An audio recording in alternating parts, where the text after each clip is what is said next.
வருகின்ற 2026 சட்டமன்ற தேர்தலில் ஜெயிக்கப் போவது யார்? வெளியான புதிய கருத்து கணிப்பு. இன்டர்நேஷனல் நிறுவனம் வெளியிட்ட அதிரடியான கருத்து கணிப்பு. நண்பர்கள், நம்ம போடக்கூடிய வீடியோக்கள் உங்களுக்கு பிடிச்சிருக்கு அப்படின்னா லைக் அண்ட் சப்ஸ்கிரைப் பண்ணிக்கங்க. 2026 ஆண்டு நடைபெறவுள்ள தமிழக சட்டமன்ற தேர்தலை முன்னிட்டு அரசியல் களம் இப்போதே சூடுபிடிக்க ஆரம்பித்திருக்கிறது. இந்த நிலையில் ஆளும் கட்சியான திமுக தரப்பில் சமீபத்தில் நடத்தப்பட்ட கூறப்படும் ரகசிய சர்வே முடிவுகள் அரசியல் வட்டாரத்தையே பரபரப்பை ஏற்படுத்தி இருக்கிறது அப்படின்னே கூட சொல்லலாம். அந்த சர்வே தகவலின்படி தற்போதைய அரசியல் சூழ்நிலைகள் தமிழகத்தில் திமுக தொடர்ந்து முன்னிலையில் இருப்பதாக கூறப்படுகிறது. கிட்டத்தட்ட 45% வாக்கு வங்கி திமுகவிற்கு இருப்பதாகவும் கடந்த 2021 சட்டமன்ற தேர்தலில் பெற்ற 45.4% ஆதரவை திமுக கூட்டணி இன்றும் பெரும்பாலும் தக்க வைத்திருப்பதாக சொல்றாங்க.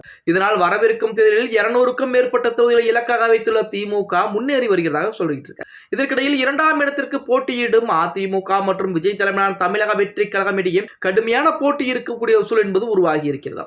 புதிய கட்சியாக இருந்தாலும் தாவேகாவுக்கு நாளுக்கு நாள் ஆதரவுகள் அதிகரித்துக் கொண்டே இருக்கிறது. நடிகர் விஜயின் தனிப்பட்ட வாழ்க்கை தொடர்பாக சமூக வலைதளங்களில் பல்வேறு விவாதங்கள் நடந்தாலும் அரசியல் ரீதியாக அவரது செல்வாக்கு குறையவில்லை எனவே கூறப்படுகிறது. குறிப்பாக கிராமப்புறங்களில் தமிழக வெற்றி கழகத்திற்கு எதிர்பாராத அளவிலே வரவேற்பு இருப்பதாகவும் சுமார் அந்த கட்சி 25% வாக்குகளை வரை பெறக்கூடும் என கணிக்கப்பட்டிருக்கிறது. மேலும் இதுவரை குறிப்பிட்ட சில கட்சிகளுக்கு ஆதரவளித்து வந்த சிறுபான்மையினர் வாக்கு தற்போது தாவேகாவை நோக்கி நகரக்கூடும் என அந்த சமூகத்தினர் மற்றும் தேர்வாக விஜய் உருவாகி வருகிறார் என சொல்லிட்டு இருக்காங்க. இந்த நேரத்தில் புதிய கட்சிகளின் வருகை மீறிய அதிமுக இன்னும் வலுவான அரசியல் சக்தியாகவே இருப்பதாக கூறப்படுகிறது. குறிப்பாக இரட்டை இலை சின்னத்தின் செல்வாக்கு கடந்த தேர்தலில் பெற்ற 60க்கும் மேற்பட்ட இடங்களுக்கும் அதிமுகவை முக்கிய போட்டியாளராக வைக்கிறது. அந்த கட்சியின் வாக்கு சதவீதம் 20% மேல் இருக்கும் என்றும் சர்வே கூறுகிறது. மொத்தத்தில் தற்போதைய அரசியல் சூழலை பார்க்கும்போது முதலிடத்தில் திமுக முன்னிலை வைப்பதாகவும் 2ஆம் இடத்தில் அதிமுகவும் 3ஆம் இடத்திலே தமிழக வெற்றி கழகமும் இருக்கிறது என சர்வே முடிவுகளுடன் வெளிநாடுகளைச் சேர்ந்த ஒரு இன்டர்நேஷனல் நிறுவனம் பார்த்தீங்க அப்படின்னா அதிரடியான கருத்து கணிப்பு முடிவுகளை வெளியிட்டிருக்காங்க. இப்படிப்பட்ட ஒரு சூழலில் 2026 சட்டமன்ற தேர்தலில் இவர்கள் வெளியிடக்கூடிய அந்த கருத்து கணிப்பு முடிவுகள் தான் உண்மையானதாக இருக்குமா அப்படின்னு பார்த்தா வாய்ப்புகளே கிடையாது அப்படின்னு தான் சொல்லியா. அதாவது இப்ப எடுக்கக்கூடிய அந்த கருத்து கணிப்பு முடிவுகள் பூராமே ஓரளவுக்குத்தான் சரிசமமாக வருமே தவிர மொத்தமாக பார்த்தீங்க அப்படின்னா இதுதான் நடக்க போகுது என யாராலும் சொல்ல முடியாது.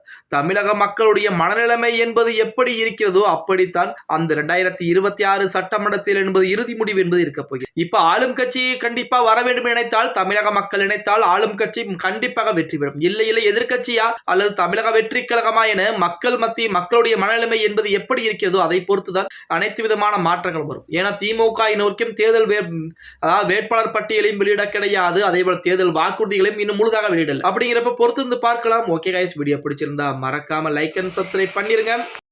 அப்படியே இந்த வீடியோ உங்கள் ஃப்ரெண்ட்ஸ் அண்ட் ஃபேமிலிக்கும் ஒரு ஷேர் பண்ண மறந்துடாதீங்க.